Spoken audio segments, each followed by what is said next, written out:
If you want to improve your relationship, learn to love your wife the way Christ loved the church. He did whatever it took, which included giving his own life. If you can learn to love your wife so selflessly that you do whatever it takes for you to be together forever, it'll change your perspective. There's going to be times when you don't feel like you have anything left to give. You've been giving all day long. The most significant person in your life, you don't mean to, but she's the one that catches it because, she's closest to you and you feel like you've given everything. The way Christ loved the church said, I'm going to do whatever it takes, even when I don't feel like it, even when I'm exhausted, even when I've had one of those days. Welcome to another exciting episode of the podcast, The Thought Leader Revolution. I'm your host, Nicky Ballou. And boy, do we have a pair of exciting guests lined up for you today. Today's guests have created an incredible thought leader-driven business. They are the hosts of the legendary podcast, The Vision Driven Marriage, and they bring Christ and God into the work that they do in a way that's elegant, poignant, and beautiful. I am speaking, of course, of none other than the two, the only, the legendary Doug and Leslie Davis. Welcome to the show, Doug and Leslie. Well, thank you. We're so glad to be here. Thanks, Nicky. It's good to be with you.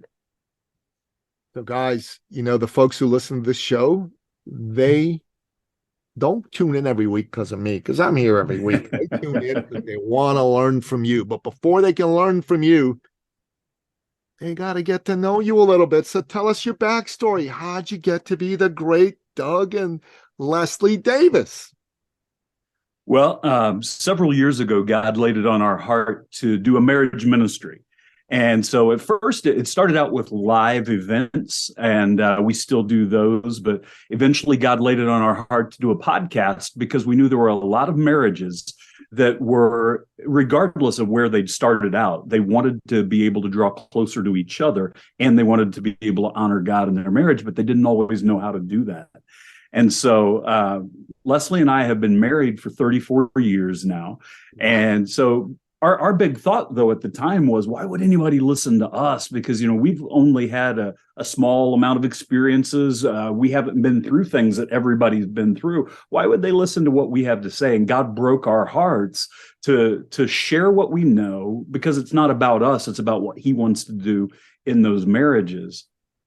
And so sharing what we know, the Lord laid a vision on our heart for the vision-driven marriage, because we know that in a relationship, if there's not some intentionality, right, then we know without that intentionality, you're just on autopilot and you're just going through life, and then life gets away from you and you've accomplished, nothing more than the mundane stuff of life. And God has bigger plans for us than that. And that's why we entitled the podcast, The Vision-Driven Marriage. And we come from two very different perspectives, although they mesh very, very well together. Leslie has been doing counseling work for a very long time. She counsels at our church and has a master's degree in counseling. And she comes with a perspective that is such a blessing to me, because she's able to see things from someone else's point of view when I often don't. I've been the pastor of our local church for 17 years. And so, I come with a pastor's heart. She comes with a counselor's heart. And together, God uses that beyond what either of us could do by ourselves. Mm-hmm. Okay. I love it. So, guys, what is a vision-driven marriage? How do you define it? Oh my gosh, a vision-driven marriage. When you get married, we got married really, really young. We were 20, and everybody was like looking at us really funny, like why would you get married so young? But we knew that the Lord had put us together, And it wasn't until a lot later that we had to put some intentionality into place. And when we began to put some intentionality into place in our relationship, God began to bless that. He began to protect us in ways that we didn't realize that he was protecting us in, So a vision-driven marriage is a couple that understand that when they have a biblical view of marriage and they've submitted themselves to Christ and they have that vision for their marriage that comes from the Lord, that drive into that marriage, God is going to protect that. He's going to bless that. He's going to multiply that in ways that it's miraculous. We don't even understand half the ways that the Lord blesses marriage. But it has to do with intentionality, because when you just go with the flow, you can find yourself in a place it's nice, but it's not necessarily the calling God has or the purpose that God has for you. And so having a purpose from God is what drives the vision that we want to encourage people to seek after, to be intentional about the way we communicate, to be intentional about the way that we humbly love one another, to be intentional about the way that we outdo one another in showing honor. I mean, that's one of the biblical commands I'd encourage all of your listeners to strive to do starting right now. God says, outdo one another in showing honor. If you start by doing that in your marriage, you're going to see that God doesn't want your marriage just to survive. He wants you to thrive. But the only way that you can thrive is to do things very, very intentionally. Okay. So let's face it, guys, for the last almost 60 years, marriage has been in trouble in the Western world, at the very least, right? There's a lot of reasons for this, probably bigger than the scope of this conversation that we can have today. And someone's listening to this episode, their own marriage may have broken up. My marriage broke up. They know someone whose marriage is broken up, and they're maybe concerned that their own marriage could break up, even if it hasn't broken up today. So I'm looking for like nuggets out of here that I can extract to bring to the people. So one of them is outdo one another in showing honor to each other. So how do you do that? Give me some examples. Okay. Well, one of the things, when you talk about honoring a relationship, it means showing that person that they are very important to you, that the relationship is important to you, that person is important to you. And one of the ways that I show honor to Doug is that you will not hear me bad-mouthing him out in public. He won't hear me bad-mouthing him to him. That's just not something that I do. If I have a complaint or if I have a concern, I will come to him humbly with questions and I will be seeking a solution. But you will not hear me talk badly about him anywhere. Right. And the same's true with the way that, I talk about Leslie, not only to her. There's never going to be, from my perspective, there's never going to be any locker room talk, because that wouldn't show love and it wouldn't show respect. It wouldn't honor her. And she does the same thing. You don't get the beauty shop kind of talk, because it's really easy for you to get around your friends and start to compare notes about things. And at that point, too often, people start thinking about the conversation they're in instead of thinking about honoring their spouse the way they should. But another way that Leslie and I honor each other is we have a different approach, even with something as simple as the way that we get frustrated and argue with each other. When we get into an argument, especially early on in our marriage, I wanted to work it out right now. I wanted to sit down and deal with it right now. And she wanted some time to cool off. And, she would like to just take off. And to me, that just frustrated me more. I wanted to talk about it right now. That frustrated her more. And so I can show honor to her when I see that she's frustrated. If I recognize that she's frustrated first and I know she needs time, I can go against what my own desires are. Let's work this out now, and give her time as a way of showing her honor so that we can have better communication and be able to love each other. Again, it's that incredible intentionality. And she does the same thing when she recognizes that I'm frustrated, even though she really doesn't want to deal with it right now. She'll sit down and deal with it in the immediate because she knows that honors me. And how I tell the difference, when I can sit down and work something out quickly, or when I need time to go, it depends on how I'm processing things. And if I need time to process what's going on, I'll just say, look, I need some time. I have to process this. And, that comes with the level of maturity, because when we were first married, there was a lot of anger and grief going on at that point. And it turned into some fights, and I needed that time to go cool off. And It at first it was, I need hours and hours, but we've gotten it down to about 15 minutes. That was our compromise. Let's just chill out for about 15 minutes and then come back and work through this. But what I learned was that he was working to create a safe space for me to come back to when I didn't have that in my family of origin. I didn't have that safe place to come back to. So there was never that safety net. I learned very quickly that he was creating that safety net, that it was safe to come back in 10 or 15 or 20, 25 minutes and not spend hours and hours away, because that safety net had been created. One of the other ways that we honor each other, we set a boundary that we would never spend more than $500 without consulting each other first. So one of the ways in our relationship is that setting those boundaries and honoring those boundaries. So that was one of the boundaries that we set in our relationship, and we've never spent more than $500 without consulting each other first. And, that was just a boundary that we set because it was something, again, that was being intentional about including one another. We could do those things. We could spend that money individually, and probably 99% of the time, the other one would be fine with it. But we've chosen to do that to make sure that we honor one another, include each other, being really intentional about how we do things.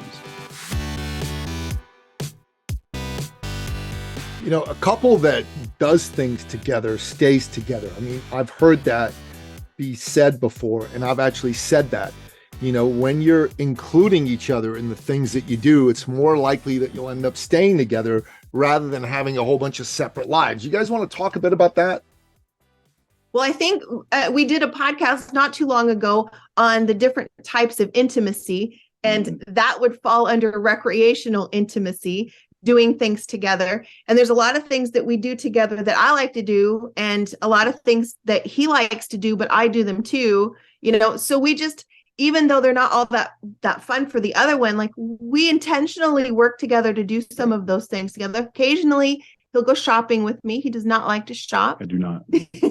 But he'll go shopping with me, and there's times when, and I've enjoyed them. We've gone to baseball games together, and go Cubs, and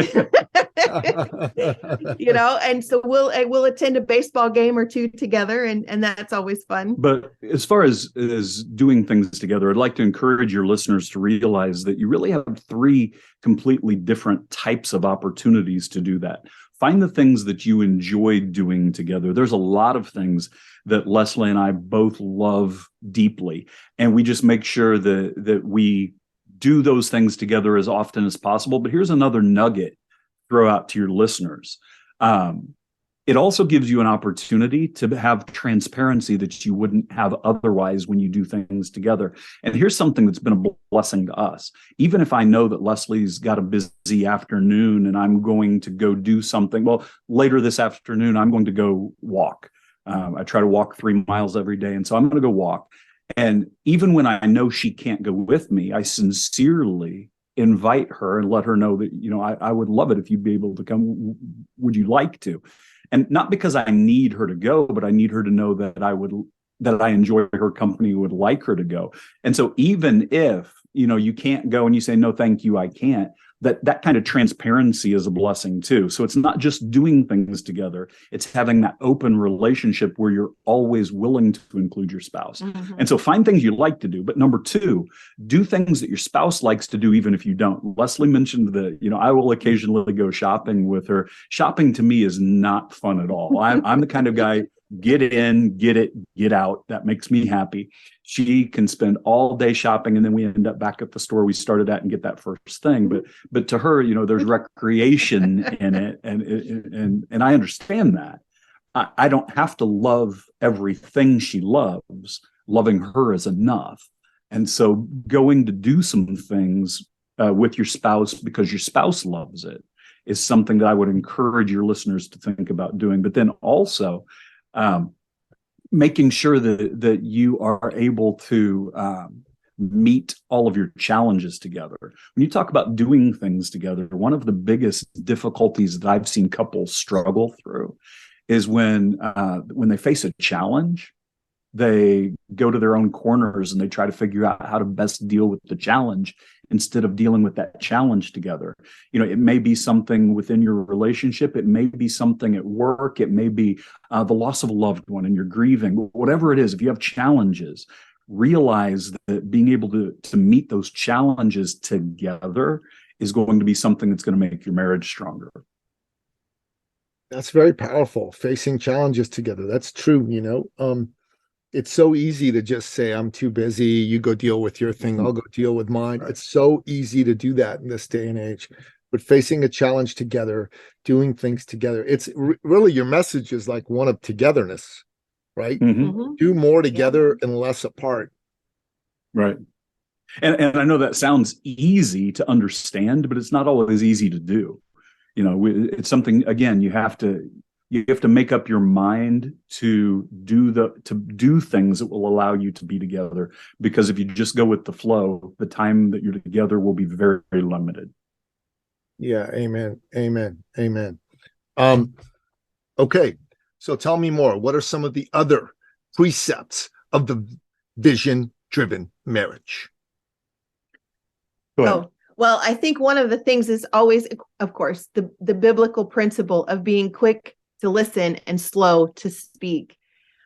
One of the things I know that makes me feel incredibly loved in our relationship is that Doug is so quick to listen, and very rarely do I not feel heard, even if sometimes when what I'm talking about is really not important.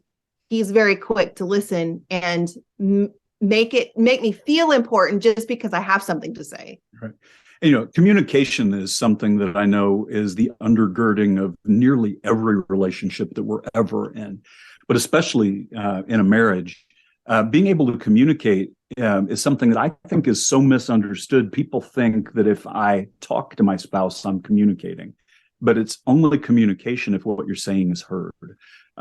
You can talk and talk and talk. If it's not heard, you haven't communicated at all. And so not only listening to your spouse, but making sure that you ask questions while your spouse is talking to you so that you don't make assumptions. We are very, very different. And if I make assumptions about why she is feeling something that she's feeling, I'm going to be wrong most of the time because we're not wired the same way. And so I need to ask questions. I need to gain understanding. Listening is active. And when you actively listen, you're able to not only understand your spouse better, but there's an incredible safety in knowing that you're heard and knowing that whatever you share, that it's safe to share it within the relationship. Mm-hmm. And so I would encourage your listeners you're probably going to do it wrong for a while before you do it right, but don't give up on being an active listener, asking questions and understanding what your spouse is trying to say. Yeah, that's very powerful. Okay. So guys, be quick to listen and slow to speak. Yeah, I get that. And especially I think that's important for men to do inside of marriages, because a lot of us don't do that as often or as well as we could. So what else is important in a vision-driven marriage? Well, as we look at the rest of the communication, I think the biggest thing is to be able to come alongside one another and help each other and actively communicate the things that your spouse needs to know. We take so much for granted. And so I think that one of the biggest things in a vision-driven marriage is to limit the number of unmet expectations, and especially to limit the number of unspoken unmet expectations. And so that's going to be something where we constantly communicate. Leslie, she needs to know that I've recognized what she's doing and that I see what she's doing for what it is. And so it's not that she needs my approval. That's not it at all. She just needs me to see what she's doing. And so as I communicate how much I appreciate what she's doing, it's not for any other purpose other than us to acknowledge what's going on. But I want to get back to the unmet expectation part. Too often couples end up with fights and they think the fight is about money, or they think the fight is about sex, but the reality is there was an expectation that wasn't met, and the frustration boiled over. And by the time they get down to the verbal confrontation, by the time they get down to the fight, the spouse who's been hurt has been hurt for a long time. And they kind of think that their spouse has been in their brain, but they haven't communicated well at all. So like if you want your spouse to take out the garbage and you're mad because they didn't, but you never said, would you take out the garbage? Do you see how unfair that is? And so what I see over and over again is couples who end up having real legitimate problems that started with an unspoken, unmet expectation. And those expectations are generally, you hear the statistics are that you hear that couples generally fight over, like the three main things that couples fight over are money and sex. And what's the other one? I forget. Money and sex were the two. Those are the two biggest and ones. Then of course, right? And then if they have children, it's over how to deal with the rearing of the children. But generally, it doesn't come down to. If you unpack those things, generally, what's going on isn't that the argument is really about sex or really about money or really about the kids. It's unmet expectations that are unspoken. Right. It's like, well, I had that expectation that, we would discipline on this issue, or we would allow this issue to go when you're talking about raising the kids. But in fact, they never spoke about actually how they were raising, how they were going to raise the kids and what issues were important, And again, the reason that this becomes significant, people who end up struggling to the point where their marriage falls apart and they think it's not salvageable. First of all, I want to encourage you to seek after God, because he can salvage even the things that feel like they're completely unsalvageable. But when you get to the place where you feel like this is beyond being able to be redeemed, typically the reason that people get there is because they are really frustrated that something that's really, really important to them isn't important to their spouse. And it usually does come down to those unmet expectations, and too often unspoken, unmet expectations. So could I encourage your listeners to understand this? Be the things that your spouse could ever be tempted to look for elsewhere. You be those things for your spouse. You won't have emotional affairs if you're meeting your spouse's emotional needs. You won't have sexual affairs if you're meeting your spouse's sexual needs. You won't have the breakdown about money, because it's never about having enough money. It's about what to do with the money you have. If you have expectations about how you're going to deal with money. So regardless of what you won't have issues about how to rear the kids if you have expectations, spoken expectations about you need to have my back or whatever it is. And so be that thing that your spouse needs, so your spouse never has to look outside of the marriage for it. And again, that requires some real intentionality. But you reduce emotional affairs and sexual affairs if you're providing the emotional and sexual support for your spouse.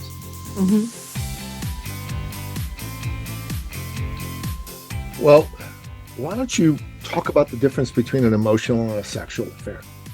Just make that clear for not everyone gets what. Sure. I think an emotional affair, if there is an emotional separation between a spouse and their spouse, like they don't feel emotionally connected.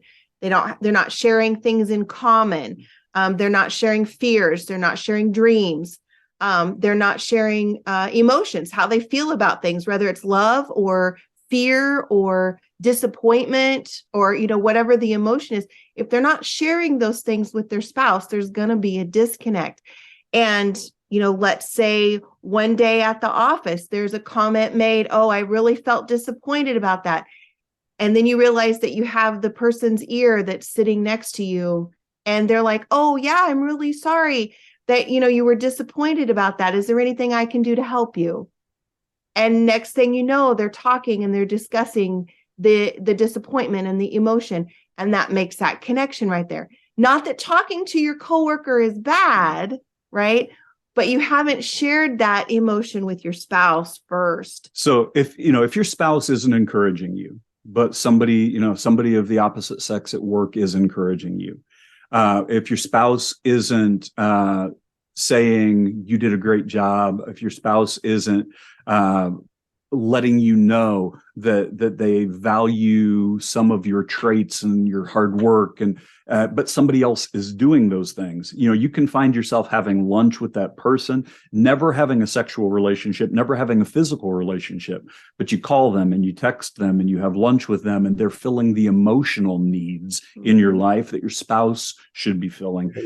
Too often what we see is that those emotional affairs cut as deeply or deeper than the sexual affairs. The sexual affairs often are over very quickly. The emotional affairs tend to last for a long time. Yeah. And I've had numerous couples in my counseling office that are dealing with just that issue. They found out, the spouse found out that the other spouse has been having an emotional affair, and the length of time of this emotional connection is what caused the damage in the relationship, because it had gone on for years. Yeah, makes sense. Sure. That's powerful stuff. Okay, so I'm going to do a rapid fire thing with the two of you guys. All right. And then we'll move to wrap up. So, Doug, yes. Put yourself in the shoes of a man listening to this who's in a marriage, and speak from your own experience. How would you tell him he needs to show up differently? Top 3 ways for his wife. He needs to show up differently for his wife? Or his wife in his marriage. What can he do better? And speak from your own experience. And then Leslie, I'm going to do the same as a wife. Top 3 things that a wife can do that she needs to show up differently inside her marriage to be better for her husband. Okay. The very first thing is actually something that is easy to say and hard to do. Happens to be scripture. In Ephesians, husbands are told to love their wives the way Christ loved the church. And so what I would say very first thing is, if you want to improve your relationship, learn to love your wife the way Christ loved the church. And let me explain what that means. I know that all of your listeners love their wives, but how did Christ love the church? When there was nothing we could do to get ourselves to him, we'd sinned, we were separated from God. He did whatever it took, which included giving his own life so that we could be together forever. I would encourage your listeners to really prayerfully seek God's leading on what that looks like, because if you can learn to love your wife so selflessly that you do whatever it takes for you to be together forever, it'll change your perspective. There's a lot of, so that's the first thing. Love your wife the way Christ loved the church. And what that's going to do is there's going to be times when you don't feel like you have anything left to give. You've been giving all day long. You've been at work, you've been giving. After work, in those little groups that you lead, you've been giving. And you come home and you just feel like there's nothing left.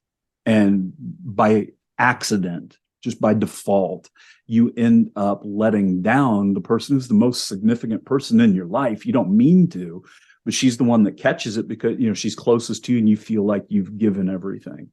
Learning to love the way Christ loved the church, said, I'm going to do whatever it takes, even when I don't feel like it, even when I'm exhausted, even when I've had one of those days. Number 2, understand that your wife is going to need things that you don't understand. Ask her to clarify rather than dismissing her. Because, there's things that don't make sense to us as guys. And I'm sure that the ladies who are listening have experienced the frustration of this. Every wife that I've ever talked to has been frustrated because she's asked her husband, what are you thinking about? And his answer's been nothing. And her response is, fine, don't tell me. When the reality is, as guys, we were actually thinking about nothing. Ladies never do that. And so there's never a moment where she's thinking about nothing. She's always thinking about something. And so understanding those differences, gentlemen, this second thing is huge. Understand that your wife is going to need things that don't make sense to you. They will not make sense to you. Ask questions, figure out what she needs rather than trying to either change her to be like you, which would never be a good thing, or by dismissing it because you don't think the way she thinks. And then the third thing that I would encourage the men to do after loving your wife the way Christ loved the church and making sure that you listen to the needs that your wife has. The third thing is don't ever, ever, ever, ever stop pursuing and chasing her. Do you remember when you were dating? Do you remember the way it was when you were dating? Do you remember how you would drop her off at her house and you would drive home and immediately you'd want to talk to her again? You'd be right on the phone. That kind of pursuit is something that should take place for the entirety of your marriage. Now, if you've succeeded if you can make your kids go, ooh, gross at least once a day. I love it. That's good. My favorite one's the last one. All right, Leslie, you're up. All right. My 3 things are: 1, wives, you need to encourage your husbands. They have a hard road to go, being the provider, being the leader, and you need to be able to encourage them and tell them how proud you are of them and that they're doing a good job. Even when sometimes the job that they do, you don't understand. Just because we don't think the way they do, but encourage them in the ways that they feel encouraged. Okay. The next one, I'm not going to go into detail because this will be between you and your spouse, but ladies, keep it spicy in the bedroom. Okay. Nice. Be what your husband needs you to be. And if that means I'm not going into it, but keep it spicy, ladies, keep it spicy. Right. And the third one is respect him. Respect him. Give him the benefit of the doubt and be respectful in your words and your behavior, because it makes a difference. Even when you don't think it's making a difference, it makes a difference. And you have to make sure that you do your part. So, gentlemen, I told you you need to love your wives the way Christ loved the church. And Leslie just shared with the ladies to respect your husbands. It's easier to love a wife that you know is respecting you at all times. And it's easier to respect a husband who you know is loving you selflessly to do whatever it takes to stay together. And so you might be thinking, your listeners might be thinking, well, that'd be easy if my wife would just do her part, or that'd be easy if my husband would do what he's supposed to do. Let me just encourage your listeners. You can only clean up your own side of the street. So husbands, do your part, regardless of whether it's received or not. Love your wife the way Christ loved the church. And wives, whether it's received or not, do your part. Respect your husbands in the way that the Lord is leading you to respect your husbands. I got to say, I learned a ton from this. This was like a free coaching session, a master class in how to do marriage and relationships right. I really appreciate it. God bless you. One of the great things about doing the Thought Leader Revolution podcast is I speak to the smartest people in the world in their area of expertise, and I get their best advice. That way, I become the Renaissance man of the ages. I'm the Napoleon Hill of the modern era. That's pretty incredible. There you go. So, guys, those are our 3 expert action steps from each of you. I thank you for this. People want to find out about you, your podcast, your work. Where do we send them? Well, we have our website, heartcallministries.org. And your listeners, if I would encourage you, if you were thinking that your relationship might not be affair proof, we've created a quiz that you can take to find out if your relationship is affair proof. And I'll leave it up to you to put that link in the show notes. Would you do that for us? Absolutely. Great. And then also you can listen to our podcast wherever you get your podcasts. It's the Vision Driven Marriage, and a new episode drops every Friday. So separately, Doug, I run a men's group. It's not a denominational, so it's not a Christian. We've got people that are, Muslims, Hindus, from all over, but it's all, what we share is we have a desire to help elevate and uplift men and make them all better in all areas of their life, including their marriages. let's talk offline. Maybe you can come and observe what we're up to, and might be able to get you to, be an advisor for us and share some of this stuff, because I think this is very, very powerful stuff. Every man should learn what you have to say here, Doug, and every woman should learn what you have to say here, Leslie. It'll make the world a better place. If we can heal family, one family at a time, we can heal the world. Amen. That's right. Amen. So, thanks for coming on the show. It's great to have you. Thanks for having us. I appreciate it. We appreciate it, Nikki. Thank you. Yeah, you bet. And that wraps up another exciting episode of the podcast, The Thought Leader Revolution. To find out more about today's incredible guests, the two and only Doug and Leslie Davis, go to the show notes at thethoughtleaderrevolution.com, or wherever you happen to listen to this podcast, be it iTunes, Stitcher, Spotify, Google Play, Audible, and what have you. Until next time, goodbye. This episode has been brought to you by eCircleAcademy.com, the proven system to add 6 to 7 figures a year to your thought leader practice.